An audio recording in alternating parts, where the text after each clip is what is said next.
Hi, welcome to my channel. In today's video, I'll show you how to stay safe on the OmeTV app. If you use OmeTV to chat with new people, these simple tips can help protect your privacy and make your experience safer. First, never share your personal information, such as your home address, phone number, email address, passwords, or banking details with anyone on the app. Always be careful when talking to strangers. If someone makes you feel uncomfortable or asks for inappropriate information, end the chat immediately.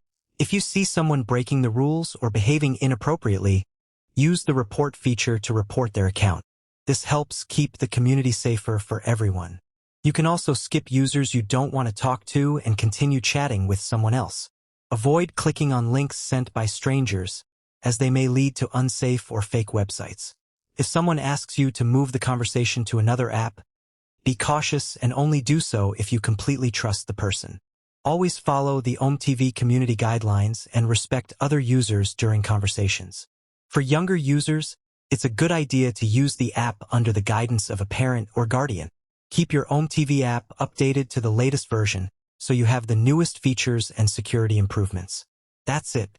By following these simple tips, you can enjoy a safer experience while using the OmeTV app. This video is made for educational purposes only. The information shared is based on publicly available online sources and research, not on my personal experience. Safety features and options may vary depending on your app version, device, and region. Thanks for watching. If this video helped you, don't forget to like, share, and subscribe to the channel for more Android tips, app tutorials, and tech guides. See you in the next video.